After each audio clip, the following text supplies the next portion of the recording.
Hello friends, welcome to my YouTube channel. दोस्तों, आज के इस वीडियो में हम डिस्कस करेंगे इंग्लिश लिटरेचर से रिलेटेड कुछ इम्पोर्टेंट एमसीक्यूज जो आपके प्रीवियस एग्जाम्स में भी काफ़ी बार पूछे गए हैं और हमारे आने वाले चाहे एलटी का एग्ज़ाम हो चाहे लेक्चरर का एग्ज़ाम हो उसके लिए भी काफ़ी इम्पोर्टेंट है। तो चलिए शुरू करते हैं आज का video. Question number 1, which play of Shakespeare portrays the character of Malvolio? यानी कि शेक्सपियर की कौन से प्ले में मालवोलियो एक कैरेक्टर था? तो love labour lost, twelfth night, Hamlet या फिर एज यू लाइक इट। तो इसका करेक्ट आंसर है twelfth night.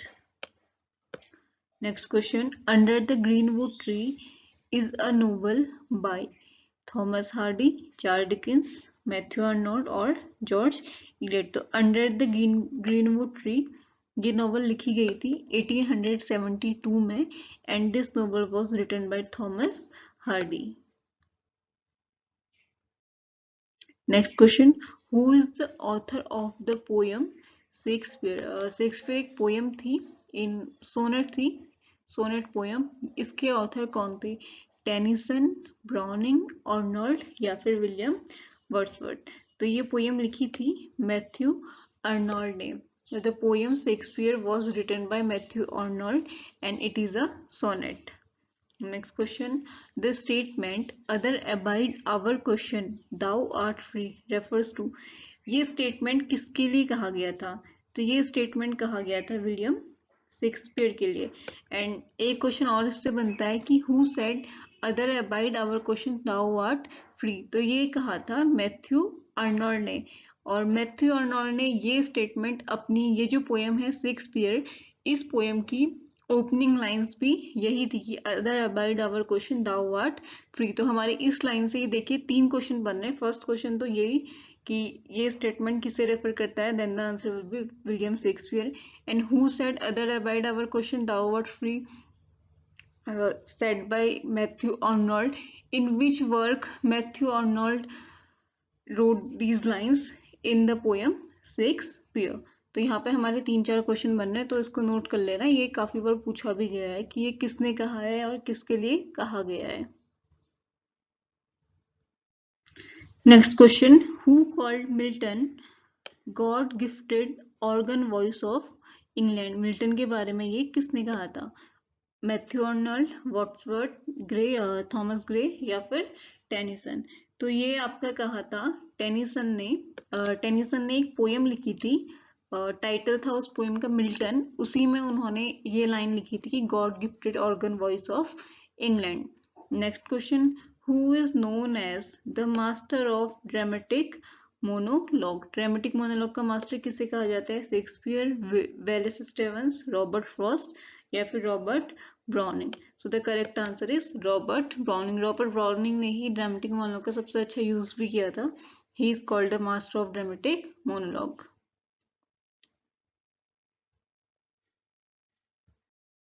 Next question, a false idea or image is known as, a false idea or image is known as illusion, imagery, illusion या फिर none of the above? तो illusion का जो meaning होता है वो होता है हमारा इशारा या किसी को कुछ संकेत देना। एंड नेक्स्ट है इमेजरी। इमेजरी का मीनिंग है कल्पना करना, और कल्पना तो हमारी सही भी हो सकती है एंड गलत भी हो सकती है। एंड इल्यूजन, इल्यूजन भ्रम, किसी भी चीज का हमें जब भ्रम हो जाता है कुछ गलत चीज को लेके, दैट वाज इल्यूजन।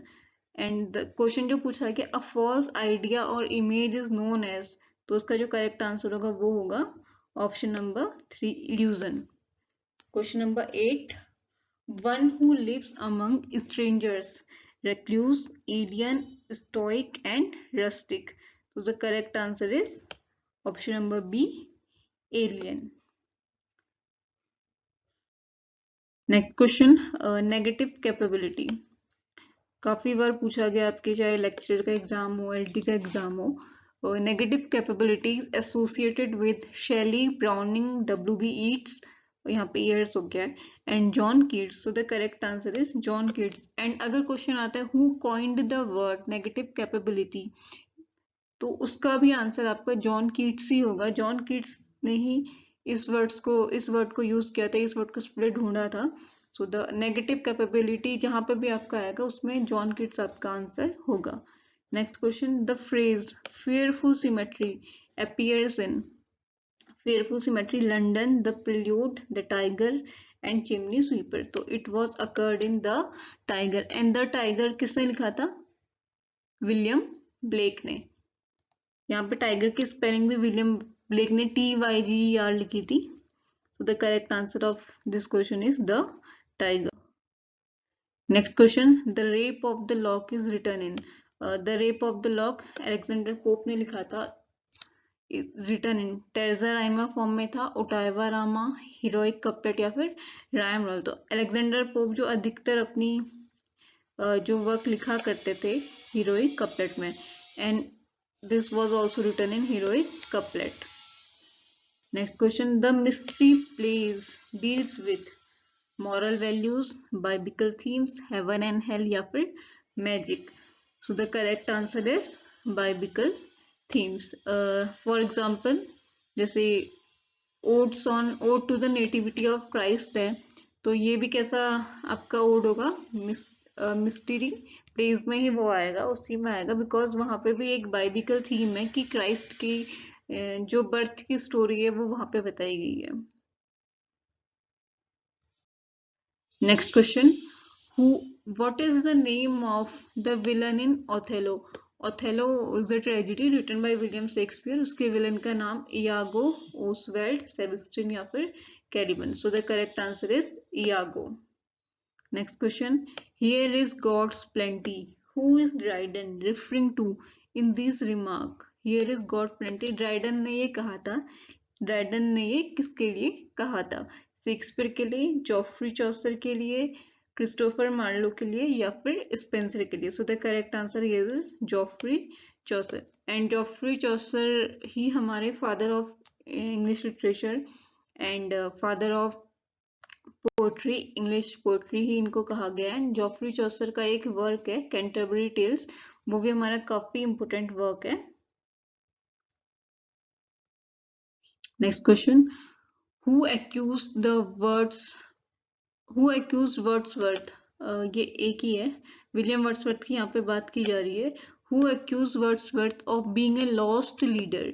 वर्ड्सवर्थ को लॉस्ट लीडर किसने कहा था? शेली, ब्राउनिंग, लॉर्ड बायरन या फिर Arnold. So the correct answer is Robert Browning. Robert browning said William Wordsworth a lost leader. Next question, the mariner in the ancient mariner kills, the rhyme of the ancient mariner की बात की गई है। वहां पे जो ancient mariner होता है वो किसे किल करता है? गोल्डन फिश को, नाइटिंगेल को, पेंगुइन को या फिर एल्बेट्रॉस को। So correct answer is albatross. जहां पे भी राइम ऑफ एंशियंट मैरिनर की बात होगी, एल्बेट्रॉस को जरूर याद कर लेना, क्वेश्चन अक्सर पूछा जाता है। आगे बढ़ते हैं। Next question, which was the first novel of Charles Dickens? Charles Dickens की फर्स्ट नोवेल कौन सी है? Christmas carols, hard times, Pickwick papers या फिर Oliver Twist. So the correct answer is Pickwick papers. Charles Lamb wrote his essays under the pen name, कौन से pen name? देखिए, इलिया, एलिया, एलिया, एलिया। यहाँ पे स्पेलिंग की मिस्टेक दी, स्पेलिंग मिस्टेक के थ्रू आपको पहचानना होगा कि सही स्पेलिंग कौन सी है। So the correct answer is Elia. आगे बढ़ते हैं। Who called Lamb gentle-hearted Charles? Charles Lamb को जेंटल हार्टेड चार्ल्स किसने कहा? कॉलरिज, हैजर्ड, डी क्विंसी या फिर Leigh Hunt. So the correct answer is Coleridge. S T. Coleridge says Lamb gentle-hearted Charles, and the full name of S.T. Coleridge is Samuel Taylor Coleridge। काफी बार ये भी पूछा जाता है full name. Next question, who wrote Nalini a comedy? Nalini a comedy एक play है, ये किसने लिखा है? कमला दास, निसम इजिकल, राजा राव या फिर R K Narayan. So the correct answer is Nissim Ezekiel. Nissim Ezekiel ने ये प्ले लिखा हुआ है, Nalini a comedy. Next question, when was Ernest Hemingway? Ernest Hemingway American writer है हमारे। When was Ernest Hemingway born? 1899, 98, 89 या फिर 97. So the correct answer is 1898. Who is the author of poem Animals? Emerson, Whitman, Frost या फिर Emily Dickinson. So the correct answer is Walt Whitman. Walt Whitman wrote the poem Animals. Next question. The correct antonym of extravagant is. Extravagant का antonym क्या है? Developing, wonderful, disappearing या फिर economical. So the correct answer is economical. Because extravagant का मतलब है कि बहुत ज्यादा जो इंसान खर्चीला होता है, फालतू खर्चा करता है वो, एंड इकोनॉमिकल मीन्स जो अपनी बचत के अकॉर्डिंग खर्चा करता है लिमिट में. So the correct answer is economical. Next question. Alma mater is the place where one studied, married, died या फिर born. So the correct answer is studied. Where someone gets his primary education, we called it alma mater. Next question. A Shakespearean sonnet ends with a quarter, octave, couplet या फिर sestet. So the correct answer is couplet. And Shakespeare sonnet का rhyming scheme भी पूछा जाता है. A B C D E F and G G. तो ये जो जी जी है लास्ट की जो 2 लाइन्स हैं, we called it couplet. A pair of 2 lines it called couplet. Next question. In which year Untouchable was written? Untouchable was a novel by Mulkraj Anand. It was written in 1935 and Mulkraj Anand is called the Charles Dickens of India. 3 question बनते हैं. Who wrote Untouchable? Mulk Raj Anand. In which year Untouchable was written? 1935. Who was known as the Charles Dickens of India? Mulk Raj आनंद. चलिए आगे बढ़ते हैं. Next question. Who called Shakespeare an upstart crow? Shakespeare को an upstart crow किसने कहा था? Ben Jonson, Marlowe, Christopher Marlowe, Spenser या फिर Robert Greene. So the correct answer is Robert Greene. Robert Greene called Shakespeare an upstart crow. Next question. Norman conquest takes place in the year 1067, 1066. So the correct answer is 1066. Battle of Hastings जब हुआ था 1066, Norman conquest, उसकी बात की गई है. Next question. Question number 28. Who called Chaucer the father of English poetry? Geoffrey Chaucer को father of English poetry किसने कहा? सिडनी ने, स्पेंसर ने, ड्राइडन या फिर Arnold. So the correct answer is Dryden. Dryden called Geoffrey Chaucer the father of English poetry. Next question. Coward dies many times before their death. From which play these line quoted? ये line से आपके William Shakespeare के play की. तो कौन से play की? Macbeth, Julius Caesar, King Lear या फिर Hamlet. So the correct answer is Julius Caesar. Julius Caesar अपनी वाइफ को बोलता है ये सेंटेंस कि coward dies many time before their death. Next question. Adonais was written by. Adonais एक elegy है. Was written by Shelley, Byron, Coleridge या फिर Scott. So the correct answer is PB Shelley. PB Shelley wrote the famous elegy Adonais. Next question. In which poem Coleridge refers to my shaping spirit of imagination? So the dejection and ode, youth and age, Christabel या फिर Kubla Khan. So the correct answer is dejection and ode. Dejection and ode इन्होंने Sara Hutchinson के लिए लिखा था. तो ये कुछ इम्पोर्टेंट क्वेश्चंस थे आपके एग्जाम से रिलेटेड. इसके बाद भी मैं इम्पोर्टेंट क्वेश्चंस ऐसे ही छोटे छोटे, क्योंकि एक साथ काफी सारे क्वेश्चंस देती थी तो वीडियो काफी लंबा हो जाता है. तो पार्ट 2 में 30 क्वेश्चन या 40 क्वेश्चन ऐसे ही कर करके आपको एक पैकेज मिल जाएगा क्वेश्चंस का आपके एग्जाम होने तक.